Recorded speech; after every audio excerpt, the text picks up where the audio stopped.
Everybody, welcome back. Um, Today we're going to do Law of Attraction, Chapter 3.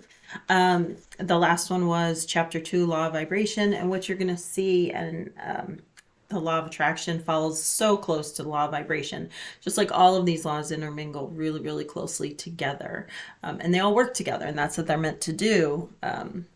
And so we'll get started on this. I'll say a few things, but as always, you guys are free to put in your comments, your questions, anything else you want to talk about. If I touch on something you want to know more about, or you want to hear me talk more about, absolutely let me know. And I will do my best, if I know about it, and if I don't, I'll do research to find out. So let's start with the Law of Attraction and Chapter 3. What is like unto itself is drawn. So going back to the law of vibration, we know that everything has a unique vibration. The law of attraction says that vibrations of the same frequency attract each other. Higher frequency thoughts attract more of the same things, just as lower frequency thoughts attract more of the same thing. When you keep the vibration high, you will notice things seem to go your way naturally, and things that usually disturb you don't seem to matter. And I talked about that in the law of vibration too, because when you're in that really bad spot and you're like, oh, what else can go wrong? Things go wrong. More and more goes wrong, right? So when you stay there, it's so hard to pull yourself out of it sometimes. But when you're there, more and more things come to you that are like that, or that are negative. But if you can move past it a little quicker and get back in that higher vibration, they're more like, and I mentioned this before, it's more like little speed bumps instead of, hills to go over.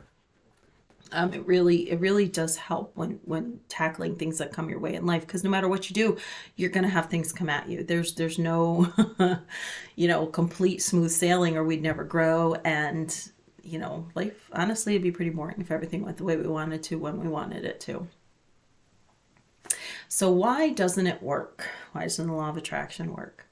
Most people like to use the law of attraction to attract things into their lives: a partner, a better job, more money. This sometimes succeeds, but usually it won't. If it did, we'd all be living in our dream home and be satisfied with our bodies. But we're not. There are many reasons why people do not find the result from the traditional teaching of the law of attraction. One reason is that they do not realize that there are 11 other laws that could be considered for working with this law. Another reason is that they do not match the frequency of their desires. It is not enough to want it. You need to merge the frequencies that you want. We get what we vibe, not what we ask for. I'm sure you all know someone who feels deeply this way. Brad wants to attract his dream lover, but he complains that all the good people have already been taken and that dating apps are a waste of time. Brad's suspicion is at odds with the frequency of the love he seeks. Contrary to abundance and love, it exudes a vibration of scarcity and frustration. He's coming from a place of lack, and that's a tough thing to overcome, and I struggle with it. I'm trying to get better at it, and I'm working at it, but it's hard for me to envision, say, that dream job when I'm in the job that's not a dream job. So I'm not saying this is easy. It's a very simple thing to do, but it's not easy to do, if that makes sense. So what he needs to do is to clean up his own personal energy around the theme of love and keep his thoughts and actions aligned with it. Now, this doesn't mean he should pretend that he is not depressed. I suggest he should find a way to truly change his path from frustration to love. Some advice: you are a magnet, and your experience is the embodiment of the energy you release consciously or unconsciously. Look around and realize that you are attracting the real environment you live in at the moment. As you know, the law of attraction tells us that like attracts like. So in order to have the things you want in life, you have to figure out how to vibrate at the same frequency as the things that you desire. The more general lesson here is that being positive, proactive, and loving will bring more of the same things into your life. At the same time, pessimism, fear, and lethargy will cause you to have more negative experiences in all aspects of life. Even today, by choosing to live more positively, you are already using the law of attraction to create a better life for yourself. There's no doubt that the most talked about universal law, the law of attraction, is often used in manifestation. It says that like attracts like, and you will get what you focus on. Not only that, but you must also believe that what you are looking for is possible. Similar to the law of vibration in this way, the important thing is to learn to vibrate at the level that attracts what you're looking for. For example, if you want love, but you don't give love, then you're sending a message to the universe about your priorities. If you repeat a statement but do not believe what you say, it's useless. When we focus on what we want instead of what we don't want, it will appear in our lives. And this is something that, I've listened to, and I realized this first, listening to Abraham Hicks and a lot of other things, whether it be Louise Hay or Wayne Dyer, these books. The universe isn't understanding negatives. So if you say, I don't want to be sick, that vibration isn't being picked up. The vibration that's being picked up is the sick part. And you're actually stating that you are sick. So that's where your vibration is kind of being held at, if that makes sense. So you can say, I am healthy. I want to be healthy is even better, because you're using that positive word. You're putting out the word healthy, which is just a higher vibration. It's something that the universe can pick up on and recognize, versus if it hears sick or it feels you feeling sick. And this is just one example. This could do with money. It could do with love, anything. That's the vibration that's being picked up. And so there's more of that can come your way. So let me see. Well, we'll talk more about this again. Science shows that everything in the universe is ultimately composed of energy, vibrational frequency. Quantum physicists have proved that although matter may not be solid, when it is broken down into the smallest components through a high-power microscope, it ends up mostly in empty space with scattered energy.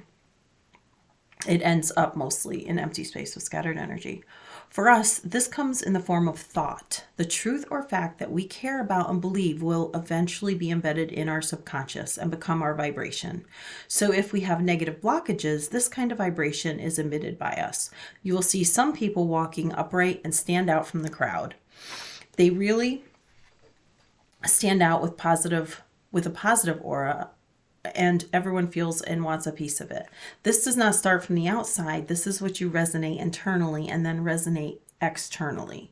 And if you notice, it is a lot harder when you feel really good.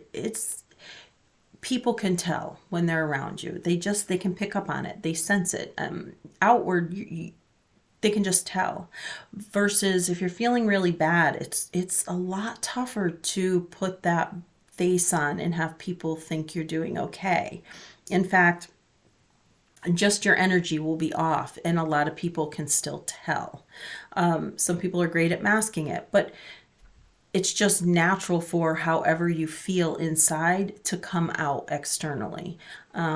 If you're having just a really, really rough day, it's going to be tough for you to walk around and you go to the cashier and she says, hey, how are you doing today? Or I hope you're not going to come out here with that same level of energy if you were feeling really good. You're probably going to say, oh, okay, or my day's all right, or have a good day.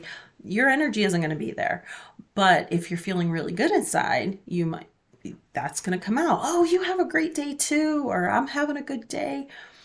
Whatever's in here, it generally comes out externally. And that's what you're going to put out into the universe, good or bad.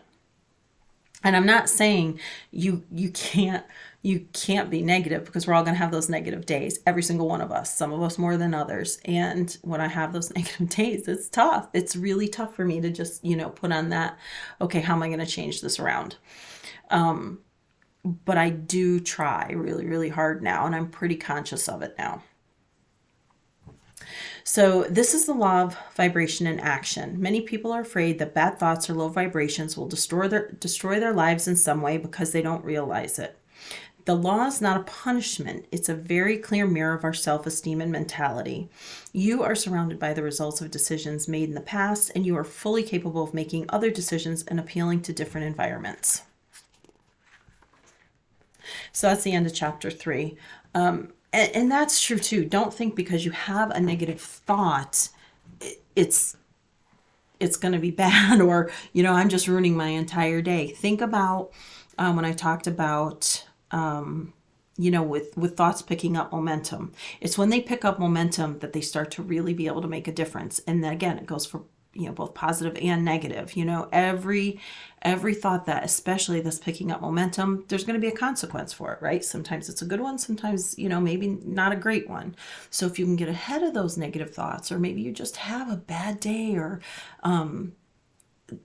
if you can just break that cycle and just get yourself thinking in a different direction, even if it doesn't have to be all flowers and sunshine. Just break that momentum of, like I said, look at your desk and be like, oh, I see some gum on there, or oh, look at that book on there. Yeah, I wonder what that book's about. Just break the momentum of that negative thought if you can. Sometimes that's all you can do, but it does help. And slowly but surely, the more you do that, the more you're conscious of it, the easier it's going to get for you to be able to do that and to not be stuck in those negative thoughts. And it's taken me years and I'm still working on it 100%. But at least now I know if I do have a bad day, I think to myself, okay, we're not going to live here. Just maybe not having the best thoughts, but I try to think of some better things. And I know, bare minimum, when I wake up tomorrow, I'm going to wake up in a much better frame of mind. And I do. Instead of having days and days of feeling really bad, I generally, within a day, it's gone, and I can rebound back. But again, it's taken years for me to do that, and I'm still working. I'm still not great at it. I That's why I love reading books like this, because they help remind me of the things I can do on smaller scales. And I love it. So I hope they're helping you guys out. And we'll start with chapter 4 next time, and that is the law of correspondence. And so, yeah, that'll be our next one. I hope everybody has a great rest of the day. Bye.